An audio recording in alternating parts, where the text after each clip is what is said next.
Hello friends, मैं सोनू कुमार।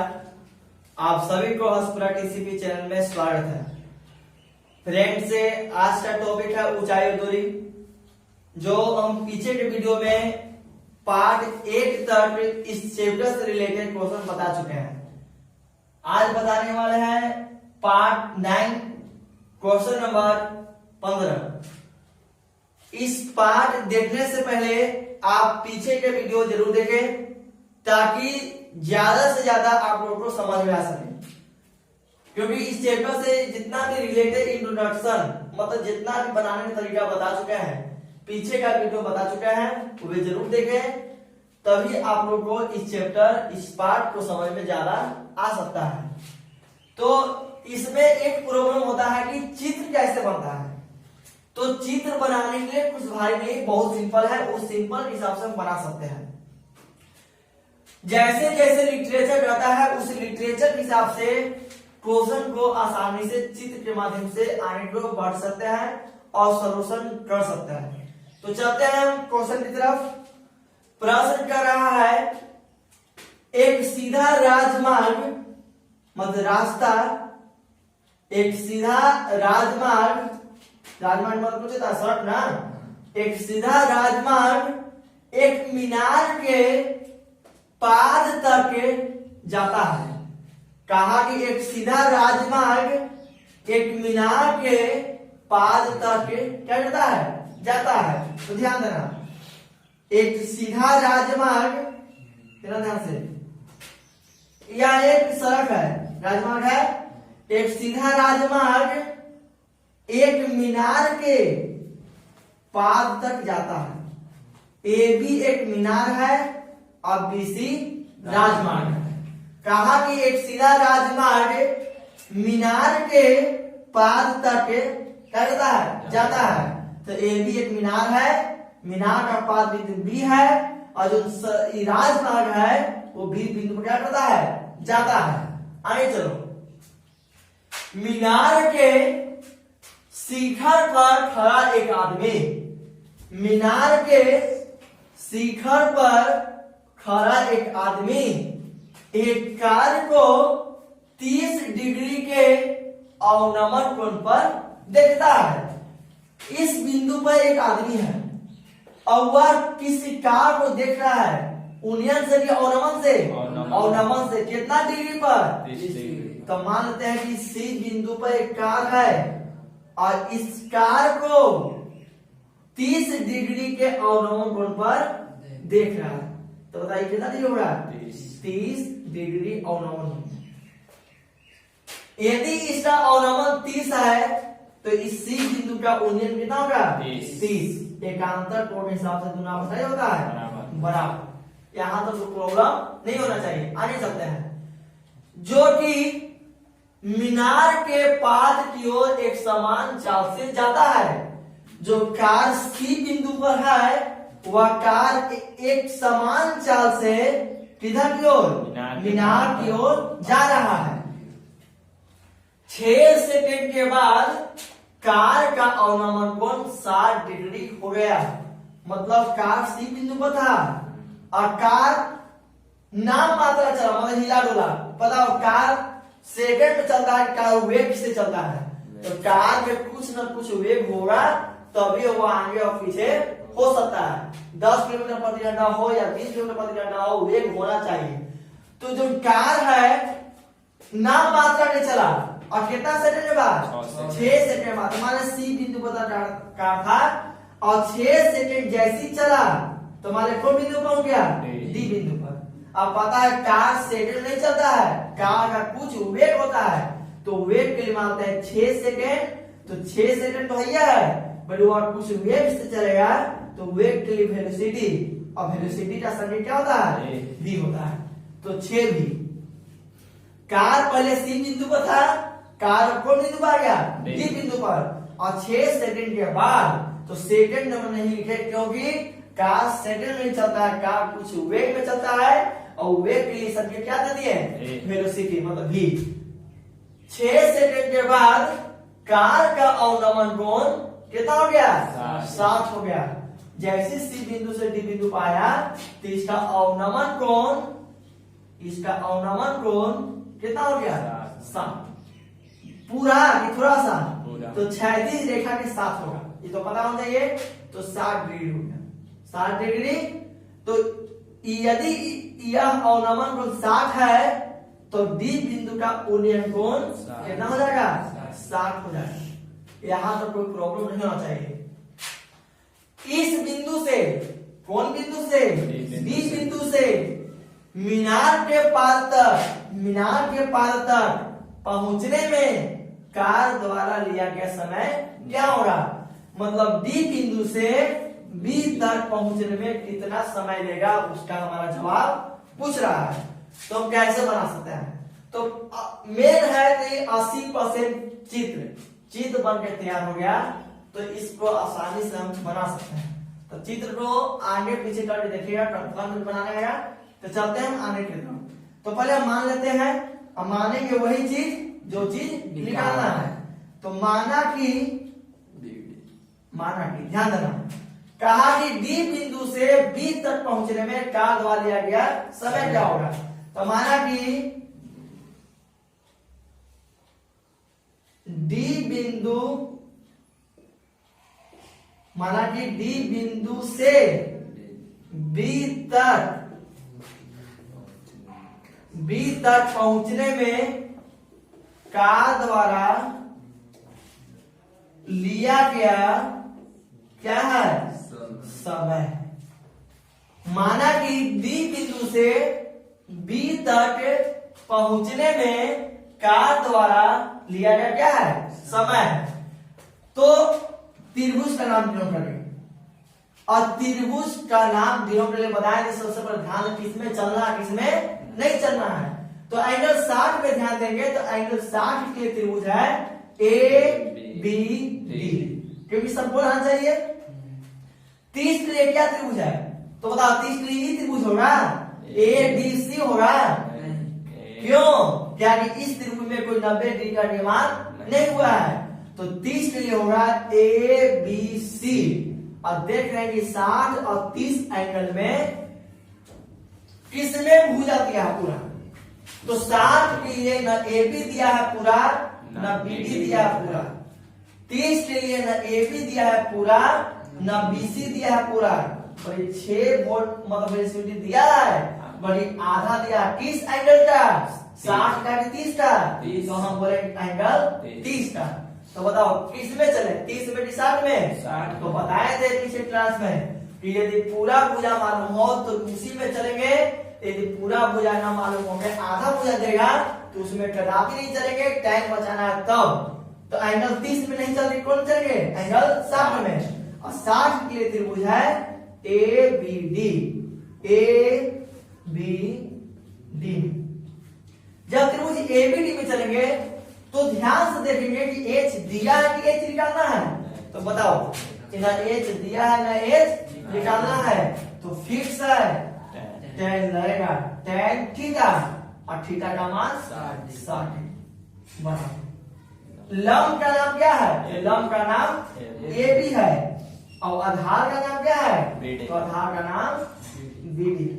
ठीक, tan 60, तो tan 60 का मान होता है √3 बराबर ए बी का मान कुछ नहीं पता है बटा बी डी का मान कुछ नहीं पता है। तो ध्यान देना है, यहां से यहां तक कार चला तो 6 वेलोसिटी चला, ठीक, और डी बिंदु से बी बिंदु तक आएगा तो उसका भी तो वेलोसिटी होगा। तो वेलोसिटी मतलब वेग से चला है, और पूछा कितने समय के बाद पहुंचेगा, तो टाइम भी पूछ रहा है। वेग से तो चलने जाएगा बट उसके साथ टाइम भी पूछ रहा है। तो यहाँ बीटी को क्या मान लिया, बीटी मान लिया। तो बता बीटी रीजन हम लिख सकते हैं बीटी, बी का मतलब वेलोसिटी और टी का मतलब टाइम, क्रॉस मल्टीपल गुना होगा तो ए बी बराबर √3। ठीक, एक त्रिभुज में चले किसी का तो मान आया। अब अगला त्रिभुज, त्रिभुज का नाम है 60 में चल दिए हैं तो किस में चलेंगे 30 में, और त्रिभुज का नाम है इसलिए A B C, tan theta कितना 30। लंब का नाम क्या है? तो लंब का नाम बोले हम ए बी है। और आधार का नाम क्या है? तो आधार का नाम पूरा भुजा बीसी है। मतलब ध्यान से चित्र पर ध्यान देना है, अन्यथा कहीं ध्यान नहीं देना है। tan 30 का मान होता है 1/3 बराबर ए बी का मान क्या है? तो ए बी का मान चित्र में तो नहीं दिया है, पर ए बी का मान कुछ निकाल चुके हैं, √3 VT बटा BC का मान है पूरा तो नहीं है, छोड़ दे। क्रॉस मल्टीपल जब गुना होगा तो BC बराबर 3 आए और 9 वर्गमूल VT, ठीक। BC बराबर 3 VT आया। दोनों एंगल में हम चल चुके हैं।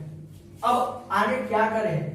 तो ध्यान से एक बात निकल गया कि जहां जहां आधा वाला भुजा दिया था वहां वहां यहाँ कंफर्म है टूट रहा था।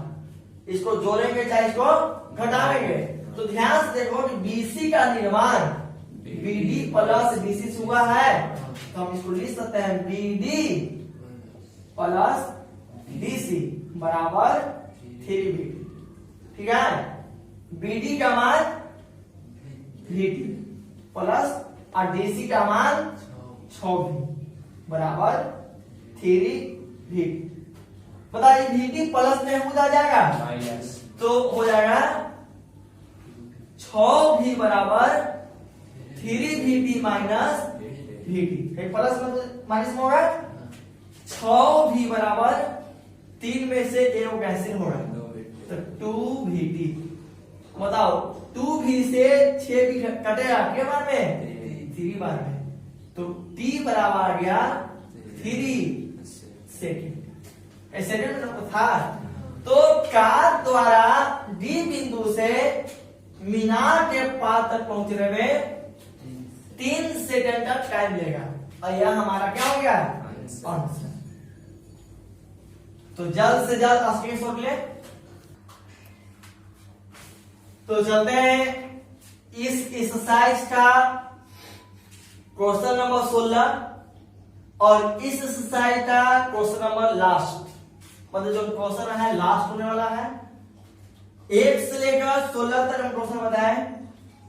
4-5 क्वेश्चन आप लोग का उदाहरण में है। उदाहरण को बनाइएगा, इसमें बताया हुआ है सब कुछ कैसे से बना, आंसर दिया हुआ है। बल्कि अपने मन से बनाइएगा कि कितना हम सीखें और कितना हम नहीं सीखे। प्रयास कीजिएगा, कंफर्म बनेगा। चित्र थोड़ा सा ज्यादा मेहनत कीजिएगा, बनेगा है। क्योंकि बोर्ड में उदाहरण से ज्यादा क्वेश्चन पूछता है। इन सब बिहार बोर्ड सेकंड सिटी में एनसीईआरटी से क्वेश्चन पूछा था, बड़ी इस साइज से ना पूछते उदाहरण से पूछा था। और कौन सा क्वेश्चन? तो बहुमंजिला वाला क्वेश्चन पूछा था। जो उदाहरण क्वेश्चन है उसको ध्यान दीजिएगा। तो चलते हैं हम इस क्वेश्चन की तरफ। क्वेश्चन बताने से पहले आपसे एक रिक्वेस्ट है कि अभी तक मेरे चैनल को सब्सक्राइब, शेयर और लाइक नहीं किया है तो जरूर करें, ताकि मैं ऐसे ऐसे चैप्टर का वीडियो डालेंगे कि आपके पास अवश्य पहुंच सके और उसका फायदा आप लोग उठा सकें। तो इस एक्सरसाइज का लास्ट प्रश्न क्वेश्चन नंबर 16 प्रश्न कर रहा है मीनार के आधार से। मीनार के आधार से मतलब सिंपल है, जैसे भाषा रहता है उसे बनाना है। मीनार के आधार से मान लेते हैं ए बी एक मीनार है, सपोर्टेड ए बी एक मीनार है। मीनार के आधार से मतलब आधार बी बिंदु हो रहा है, ए बिंदु हो रहा है, तो बी बिंदु, इसमें ध्यान देना चाहिए। पाद, जड़ और आधार। मीनार के आधार से और एक सरल रेखा में 4 मीटर और 9 मीटर की दूरी पर स्थित 2 बिंदुओं। मीनार के आधार से एक सरल रेखा में 4 मीटर और 9 मीटर की दूरी पर स्थित के बिंदु, 2 बिंदु। आई दोनों बिंदु जो लेना है वो कहां से लेना है? बीच से कि मीनार के आधार से? तो मीनार के आधार से। तो एक बिंदु मान लेते हैं सी बिंदु है और एक बिंदु मान लेते हैं डी बिंदु है। अच्छा, तो इसमें क्या प्रॉब्लम, क्या गलती सब स्टूडेंट करेगा? देखो क्या है, यहां से यहां तक कितने मीटर है? 4 मीटर। और क्या है यहाँ से यहाँ तक कितने मीटर है 9 मीटर। अपने से शेष रहा हो कि सही है कि गलती है, इतना 4 मीटर इतना 9 मीटर हो जाएगा। तो साफा लिखा गया है प्रश्न में कि दोनों जो बिंदु है स्थित किससे मीनार के आधार से इस सरल रेखा में 4 मीटर और 9 मीटर की स्थिति पर दो बिंदु है। मतलब बिंदु B से C तक दूरी है 4 मीटर और बिंदु B से D तक का दूरी है 9 मीटर। कितना मीटर 9 मीटर। यह सही है, ये गलती है। तो मीनार के आधार से इसे दो बिंदु है, एक C बिंदु एक D बिंदु, एक का दूरी है 4 मीटर एक का दूरी है 9 मीटर। दो बिंदुओं से C का मतलब D से दो बिंदुओं से मीनार के शिखर का उन्नयन कोण पूरा कोण है। दोनों बिंदुओं से मीनार के शिखर का उन्नयन कोण मतलब C बिंदु से मतलब D बिंदु से, और दोनों बिंदु का उन्नयन कोण, उन्नयन का बनाया नीचे ना, इसका उन्नयन कोण और इसका उन्नयन कोण, उन्नयन कोण क्या है पूरा कोण है। तो अब बताना है पूरा कोण क्या होता है। तो कहा कि दोनों बिंदु का एंगल इस बिंदु से पूरा कोण है। तो जहां भी दो एंगल या थ्री एंगल देगा, दो एंगल देता है, दोनों मिलकर 90 डिग्री, दोनों एंगल मिल क्या है 90 डिग्री, पूरा कोण मतलब 90 ना। तो जब दोनों मिलकर 90 डिग्री है तो क्या करें, कैसा माने कि दोनों जोड़ने के बाद फिर 90 आना चाहिए। तो ऐसा स्थिति में जहां होगा तो ध्यान देना कि यदि यह एंगल थीटा है तो यह एंगल अपने आप में 90 माइनस थीटा होगा। क्यों, क्या दोनों एंगल जोड़ेगा तो माइनस थीटा और प्लस थीटा कैंसिल, 90 होगा ना, थीटा मानेगा और थीटा माइनस 90 मानेगा, होगा ना होगा। तो ध्यान देना कि दोनों एंगल मिलकर 90 डिग्री पूरा का मतलब 90 डिग्री पूरा का मतलब एक से ले ली तो कैंसिल होगा तो 90 आ जाएगा। तो ऐसा स्थिति में ऐसा ही रूप माना जाता है, यदि थीटा है तो 90 माइनस थीटा है। तो सिद्ध करें कि मीनार का ऊंचाई 6 मीटर है। मीनार का ऊंचाई कितना मीटर है 6 मीटर। तो जब 6 मीटर है तो सबसे पहले हम मान लेते हैं, तो माना कि AB मीनार की क्या है ऊंचाई है। उसके बाद त्रिभुज ABC एंगल थीटा के लिए, ABD एंगल 90 माइनस थीटा किया, थीटा के लिए चलेगा ना, AB कुछ मालूम है, BC तो मालूम है पूरा, ठीक है। 90 माइनस थीटा के लिए चलेगा ना, AB कुछ मालूम है, BD मालूम है पूरा, कितना मीटर, इसमें भी पूरा मालूम है, इसमें पूरा मालूम है। अब जब दोनों में पूरा मालूम है तो पता है जिसमें चलना तुम्हारा मर्जी है, तो किसमें चले, थीटा में, थीटा में माइनस थीटा में, कोई में चलो, ये दोनों में तो मालूम है पूरा। तो चलते हैं थीटा में, त्रिभुज ABC, जब त्रिभुज ABC जब चलेंगे तो बताओ न एच दिया है न एच निकालना है, तो किसका यूज tan थीटा, और थीटा का मान थीटा है। लंब का नाम AB और आधार का नाम BC। tan थीटा कुछ ना होगा बराबर AB का मान कुछ तो पता नहीं है बटा BC, अब BC का मान पता है कितना 4। बताइए क्रॉस मल्टीप्लिकेशन से कुछ फायदा होने वाला है, तो इसको मानते हैं इक्वेशन फर्स्ट। अगला त्रिभुज ABD, त्रिभुज ABD, tan लगेगा, एच नहीं दिया ना निकालना है, tan थीटा का मान कितना है 90 माइनस थीटा। लंब का नाम है AB और आधार का नाम है पूरा को जी BD।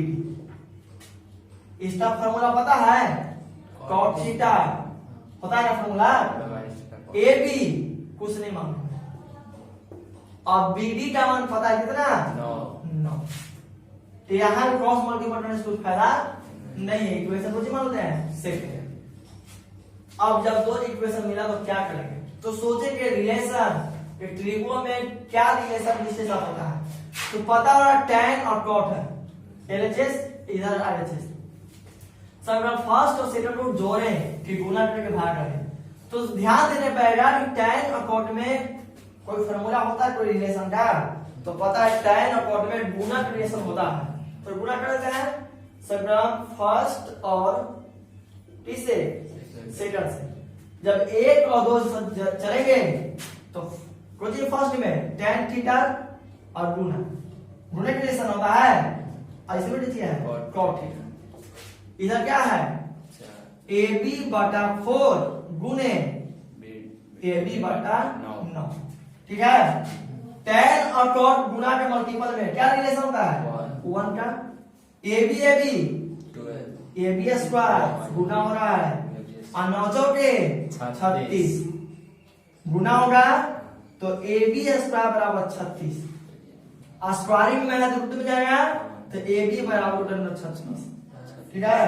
तो AB बराबर 36 डबल कितना 6, कारण की ऊंचाई माइनस नहीं होता है इसलिए प्लस माइनस की जरूरत नहीं है। तो AB बराबर 6 और AB असली में क्या था मीनार की ऊंचाई, तो यही हमारा क्या गया आंसर के प्रूफ। यहाँ सीध रहना है, यहाँ लिखेंगे प्रूफ। तो इस एक्सरसाइज का लास्ट प्रश्न था और इस एक्सरसाइज खत्म हो चुका है। आप लोग से एक ही रिक्वेस्ट करेंगे, तो 1 से लेकर 16 तक पहले जितना बार बनाना बना लीजिए, उसके बाद यदि 16 तक बनाता है तो उदाहरण आप लोग बनाना खुद अपने से कंफर्म है कि आप लोग से बनेगा, ताकि इसी तरह मेहनत करने से आगे के चैप्टर और आसान से बन सकता है।